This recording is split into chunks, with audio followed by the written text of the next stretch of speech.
Episode की शुरुआत में हम एक लड़की को देखते हैं जिसका नाम हुयन होता है। वो अपनी मॉम और डैड की बातें सुनकर दूसरे कमरे में रो रही थी।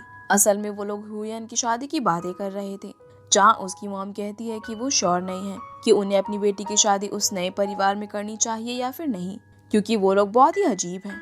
उन्होंने हुयन से शादी करने के बदले कुछ भी नहीं मांगा है और वो पैसे भी दे रहे हैं। वो लोग सिर्फ हुयन की डेट ऑफ बर्थ और टाइम जानना चाहते हैं, लेकिन शादी के बाद हुयन अपने पेरेंट्स से दोबारा कभी नहीं मिल पाएगी। अब सीन चेंज होता है और हम देखते हैं कि हुयन ने एक बड़ा सा घूंघट कर रखा था और वो एक पालकी में बैठकर जा रही थी। हुयन की बॉडी लैंग्वेज को देखकर हम लोग समझ पाते हैं कि वो बहुत ज़्यादा डरी हुई है। अब सीन फिर से चेंज होता है और हम हुयन को एक कमरे में बैठा हुआ देखते हैं। तभी पीछे से एक लड़का आता है जिसने मास्क पहन रखा था। वो हुयन को एक एप्पल खाने के लिए देता है। पहले तो हुयन मना कर देती है, लेकिन जब वो लड़का इंसिस्ट करता है तो वो उसे खा लेती है। इस लड़के का नाम लैंजिंग होता है। हुयन के एप्पल खाने के बाद लैंजिंग अपना चेहरा दिखाता है और हम देखते हैं कि उसकी आंखें अजीब सी नीली रंग की होती हैं, जो कि उसे डरावना बनाती हैं। जब हुयन वापस अपने घर जाने की बात कहती है तो हुयन उससे माफ़ी मांगता है कि उसके पेरेंट्स ने उसकी आज़ादी खरीद ली है, लेकिन रिवाजों के हिसाब से तो उन्हें रात भर साथ में ही रहना होगा और वो मजबूर हैं। हुयन उससे माफ़ी ना मांगने को कहती है और बोलती है कि उसके बदले में अगर उसके पेरेंट्स को पैसे मिल गए हैं, वैसे भी वो बहुत अकली दिखती है, तो उसके पेरेंट्स को उसकी शादी जल्दी करना ही ठीक लगा होगा।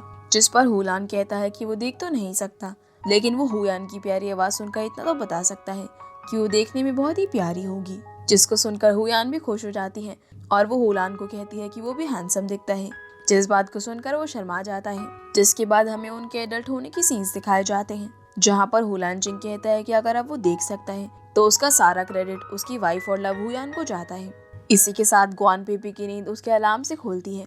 असल में ये सिर्फ उसका एक सपना था और ऐसे सपने उसे लगभग रोज ही आते थे। फिर सीन प्रेजेंट के लैंगजिंग की तरफ जाता है, जहाँ वो एक हेलीपैड पर खड़ा हुआ था, जहाँ उसके असिस्टेंट आकर उसे बताते हैं कि उसकी नई आइडेंटिटी के नए डॉक्यूमेंट्स रेडी हैं और उसका नया अपार्टमेंट भी तैयार है। इसके बाद कहानी थोड़ा फ्लैशबैक में जाती है, जहाँ पर हमें इसी कहानी और ग्वेन पीपी के सपने का बैकग्राउंड दिखाया जाता है, जहाँ हम देखते हैं कि धरती से दूर एक और ग्रह था, जहाँ एलियंस जो कि फॉक्स की तरह दिखते थे वो रहा करते थे और वो एक पूरी सिविलाइजेशन को बनाने की ताकत रखते थे। एक दिन उनके साइंटिस्ट ने भविष्यवाणी की उनका ग्रह तबाह हो जाएगा, इसीलिए वो सब भी अपने ग्रह को छोड़कर भाग जाएं। उनका एक ग्रुप धरती पर भी लैंड हुआ और उन्होंने यहीं पर रहना शुरू कर दिया। सालों पहले जब वो धरती पर आए थे तब उन्हें फॉक्सलैंड बुलाना शुरू किया था, क्योंकि उस वक्त वो थोड़े फॉक्स जैसे दिखा करते थे और वो लोग उड़ भी सकते थे। लेकिन जैसे जैसे समय बीतता गया उन्होंने खुद को इंसान के बीच इंसानों की तरह ढाल लिया। वो उनके जैसे दिखने भी लगते हैं और उन्होंने उड़ना भी बंद कर दिया था। सीन वापस से प्रेजेंट में शिफ्ट होता है, जहाँ पर लैंजिंग के असिस्टेंट उसे ग्वान पीपी के बारे में सारी इन्फॉर्मेशन दे रहे थे। वो उसे ग्वान के परिवार, उसके स्कूल और कॉलेज के बारे में सब कुछ उसे बता देते हैं।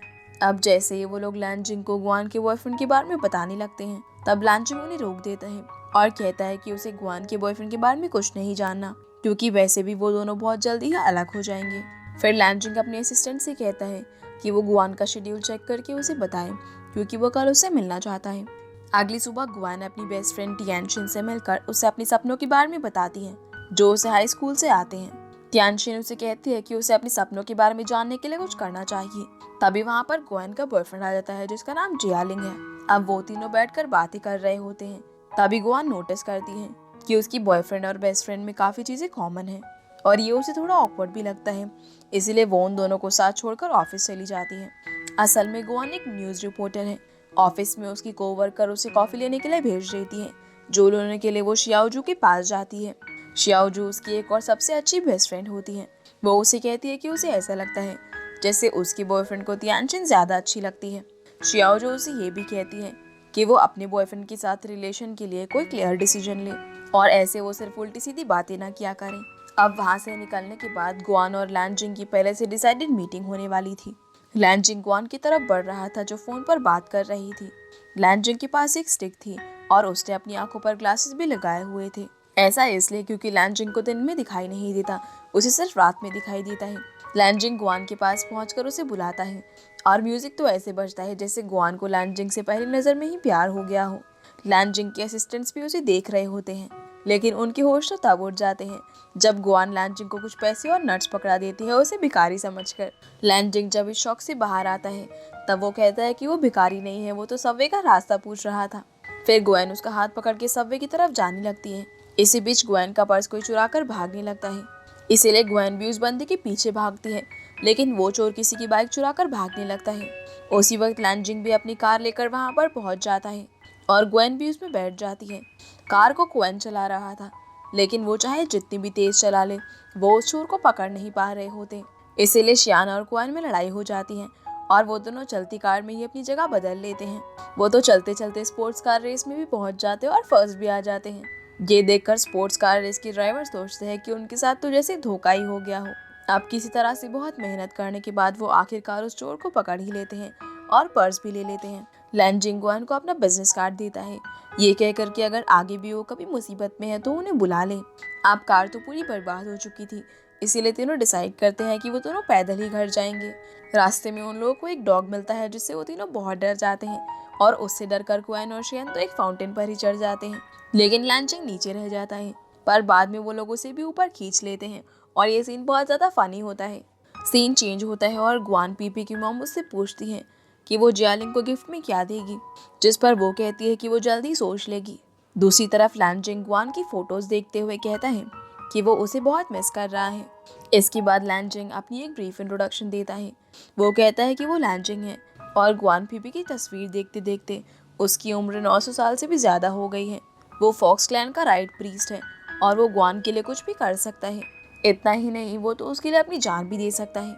तभी सीन चेंज होता है और हमें ग्वेन पीपी के अलग अलग लाइफ्स का फ्लैशबैक दिखाया जाता है।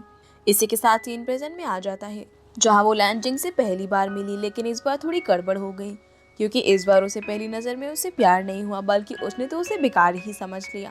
जिस बात से लैंजिंग डर के रूठ जाता है और हम समझ पाते हैं कि ये बस तो लैंजिंग का एक सपना ही था। अगले सीन में हम ग्वेन को मॉल में देखते हैं, जहाँ वो अपने बॉयफ्रेंड जियालिंग के लिए कुछ गिफ्ट खरीदने के लिए आई थी। वो वहाँ पर एक हाई प्रोफाइल स्टोर में जाती है और एक हेल्पर की मदद से जियालिंग के लिए एक शर्ट पिक करती है, लेकिन उसका प्राइस देखकर तो उसके होश ही उड़ जाते हैं, क्योंकि वो बहुत ही महंगी होती है। लेकिन वो डिसाइड करती है कि वो उसे ज़रूर खरीदेगी। अब ग्वेन उस हेल्पर को अपने हाथों से जियालिंग का साइज बताने लगती है कि वो कितना पतला है या फिर उसकी हाइट कैसी है, लेकिन उस हेल्पर को कुछ भी समझ नहीं आता। वो उससे कहता है कि आप अपने बॉयफ्रेंड को यहीं पर ही बुला लीजिए, पर ग्वेन उसे कहती है कि वो अपने बॉयफ्रेंड को सरप्राइज देना चाहती है। तभी वो स्टोर में ही एक आदमी को देखती है जो उसकी तरफ बैक करके खड़ा हुआ था। अब वो जाकर उसे देखने लगती है शर्ट ट्राई करने के लिए, और जैसे ही वो आदमी अपना चेहरा दिखाता है तो वो और कोई नहीं बल्कि लैंजिंग था। हेल्पर उन दोनों से पूछता है कि क्या वो दोनों एक दूसरे को जानते हैं, जिस पर दोनों ही जवाब देते हैं कि वो कुछ दिन पहले ही मिले थे, और लैंजिंग भी शर्ट ट्राई करने के लिए मान जाता है। जब लैंजिंग शर्ट पहनकर ट्रायल रूम से बाहर आता है, तब ग्वेन देखती है कि उसने शर्ट के बटन्स गलत लगाए थे। ग्वेन के उसे बताने पर लैंजिंग उसे बताता है कि उसके लिए बटन्स लगाना बहुत ही मुश्किल काम है, उसकी ब्लाइंडनेस की वजह से। अब वो वापस से ट्रायल रूम में जाने लगता है उसे ठीक करने के लिए, तो ग्वेन उसे रोक लेती है और खुद ही बटन्स ठीक करने लगती है। वो उससे कहती है कि ये शर्ट वो अपने बॉयफ्रेंड के लिए ले रही है, जो कि बहुत ही अच्छा है। तब उसकी बातें सुनकर लैंजिंग को थोड़ा दुख होता है। इसके बाद ग्वेन उस शर्ट को पैक करने जाती है, जहाँ पर उसके बहुत से कार्ड्स में से एक भी कार्ड काम नहीं कर रहा था। तब कैशियर उससे कहता है कि वो नीचे एटीएम से पैसे ले सकती है। अब ग्वेन पैसे लेने जाती है, लेकिन एटीएम में भी इतने पैसे नहीं होते। इसी बीच लैंजिंग उस शर्ट को अपने कार्ड से खरीद लेता है, जिससे देखकर ये तो साफ हो जाता है कि लैंजिंग बहुत ज़्यादा रिच है। ग्वेन जब वापस आती है तो वो कैशियर से कहती है कि वो उस शर्ट के पैसे इंस्टॉलमेंट में पे कर देगी, पर वो कैशियर उसे बताता है कि वो शर्ट तो लैंजिंग ने खरीद लिया। ये सुनकर ग्वेन एक मिनट के लिए तो सोचती है कि ऐसा लैंजिंग ने उसके लिए किया है, और वो लैंजिंग से कहती है कि वो उसके पैसे कल तक लौटा देगी, जिस पर लैंजिंग उसकी थॉट्स के गुब्बारे को फोड़ते हुए कहता है कि वो शर्ट उससे अपने लिए खरीदी है। ग्वेन उससे बहुत रिक्वेस्ट करती है कि वो उसे वो शर्ट दे दे और वो उसके पैसे कल तक लौटा देगी, लेकिन लैंजिंग उसकी नहीं सुनता। अब ऐसे करते करते वो दोनों लैंजिंग की कार तक पहुंच जाते हैं। अब उसे कार में बैठने से रोकने के चक्कर में ग्वेन के हाथ से लैंजिंग के ब्लैक ग्लासेस नीचे गिर जाते हैं और वो उसकी ग्रे फॉक्स जैसी अजीब सी आंखें देख लेती हैं। अब लैंजिंग अपनी आंखें तुरंत हाथों से ढक लेता है और उसे अपने ग्लासेस को उठाने के लिए कहता है। ग्वेन उसे ग्लासेस उठाकर दे देती है और वो तुरंत अपनी कार में बैठकर वहां से चला जाता है, ग्वेन को वहीं पर कंफ्यूज छोड़कर। घर वापस आकर लैंजिंग उस शर्ट को जला रहा होता है। शियान और ग्वेन भी उसे दूर से देख रहे थे, जहां वो कहते हैं कि 900 साल में पहली बार हमने लैंजिंग को जेलस देखा है, जिस पर ग्वेन कहता है कि ये तो नॉर्मल बात है। अगली सुबह ग्वेन एक पेशेंट को चेक कर रहा होता है और हम देख पाते हैं कि क्वेन और श्वेन दोनों ही प्लास्टिक सर्जन हैं। वो लेडी क्वेन को अनकंफर्टेबल फील करने लगती है। तभी वहाँ पर श्वेन आ जाता है और उस लेडी को कुछ ऐसा कहता है कि वो वहाँ से चली ही जाती है। उसके जाने के बाद क्वेन श्वेन को कॉन्टैक्ट लेंसेज देता है जिससे लैंजिंग की आंखें नॉर्मल दिखे। श्वेन वो लेकर लैंजिंग को दे देता है, जहाँ लैंजिंग उससे कहता है कि क्वेन ने उसकी आंखें देख ली है, इसीलिए उसकी तबीयत अब खराब होगी। इसीलिए वो एक एप्पल पर अपना ब्लड डालकर श्वेन को दे देता है ग्वेनपी को देने के लिए, जिससे वो अच्छा फील करेगी। और वो ऐसा इसलिए कर रहा था क्योंकि पहली बार मिलने पर भी लैंजिंग अपना चेहरा और आंखें दिखाने से पहले ग्वेन को एप्पल खिलाया था। लैंजिंग कहता है कि वो जल्दी से उसे ये चीज़ ना दे और उसे थोड़ा सफ़र करने दे। अगले सीन में हम ग्वेनपी को देखते हैं जहाँ सच में उसकी हालत ठीक नहीं थी और वो वॉमिट करती है, जहाँ उसे उसकी एक कोवर्कर देख लेती है और उसे कहती है कि उसे चेक करवाना चाहिए, हो सकता है कि वो प्रेग्नेंट हो। जिस पर ग्वेनपी कहती है कि ऐसा कुछ नहीं है और हो सकता है कि उसने कुछ गलत खा लिया हो। अगले सीन में हम ग्वेन को श्याओजू के कैफे में देखते हैं जहाँ उसे कुछ अच्छा फील नहीं हो रहा होता। तभी वहाँ पर क्वेन और शन आते हैं जो उसे एप्पल देकर कहते हैं कि उसे ये खा लेना चाहिए, वो ठीक हो जाएगी, क्योंकि वो दोनों डॉक्टर्स हैं। अब ग्वेन वो एप्पल ले तो लेती है लेकिन वो खाती नहीं और वो दोनों वहाँ पर सैंडविच मंगाकर खाने लगते हैं। तभी ग्वेन उनसे बचकर वहाँ से भाग जाती है और वो एप्पल श्याओजी खाने लगती है। ये देखकर क्वेन और शन दोनों उसके हाथ से एप्पल छीन कर वहाँ से भाग जाते हैं। जिसके बाद टियानशिन ग्वेन को कॉल करके जियालिंग के बर्थडे डिनर के बारे में बताती है और कहती है कि वो दोनों साथ में चलेंगे, पर ग्वेन उसे मना कर देती है क्योंकि उसे डॉक्टर के पास जाना था। अगले सीन में हम उसे डॉक्टर के पास देखते हैं जहाँ पर डॉक्टर उसे कोई दवाई नहीं दे पाते क्योंकि उन्हें समझ नहीं आ रहा था कि आखिरकार ग्वेन को क्या हुआ है। जिसके बाद वो जियालिंग के घर जाती है जहाँ उसकी मॉम ग्वेन को देखकर कुछ खास नजर नहीं आती। ग्वेन जियालिंग को हैंडमेड ब्लैक बीन पेस्ट देती है। तभी वहाँ पर टियानशिन भी आ जाती है जिसे देखकर जियालिंग की मॉम बहुत खुश होती है। ये देखकर हम लोग समझ पाते हैं कि वो ग्वेन को जियालिंग की गर्लफ्रेंड एक्सेप्ट नहीं करती हैं। डिनर पर भी वो सभी सिर्फ टियानशिन और जियालिंग से ही बात कर रहे थे, जैसे कि ग्वेन वहाँ पर है ही नहीं, जिस वजह से ग्वेन बहुत ज़्यादा अनकंफर्टेबल फील कर रही होती है और इस बात को टियानशिन भी नोटिस करती है। इसीलिए वो जल्दी ही वहाँ से जाने लगती हैं और वो जाने से पहले ग्वेन को एक पैकेट देकर जाती है जिसके अंदर जियालिंग की साइज़ की शर्ट होती है और वो उसे जियालिंग को देने के लिए कहती है। इसके बाद टियानशिन जाने लगती है तो जियालिंग की मॉम उसे बाहर छोड़कर आने के लिए कहती है। वो बाहर जाकर टियानशिन को थैंक यू कहता है शर्ट के लिए जो अंदर उसे ग्वेन ने दिया था, क्योंकि उसे पता चल गया था कि वो टियानशिन का गिफ्ट है। लेकिन टियानशिन ऐसी किसी भी बात से मना करके चली जाती है और हम समझ पाते हैं कि वो जियालिंग को लाइक करती है, लेकिन ग्वेन की क्लोज फ्रेंड होने के कारण वो कुछ नहीं कह पाती। ग्वेनपी को कुछ अच्छा नहीं लग रहा होता, लेकिन जियालिंग की मॉम ग्वेन को उसे बाहर निकालने को कहती है। जिसके बाद जियालिंग उसे बस स्टॉप तक छोड़ने के लिए जाता है जहाँ वो उसे रुकने को कहता है, लेकिन वो मना कर देती है।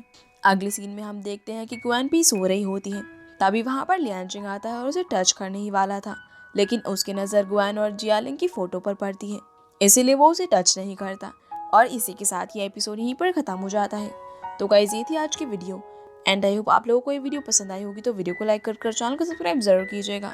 तो आपसे फिर मिलते हैं अगले एपिसोड में, तब तक के लिए गुड बाय।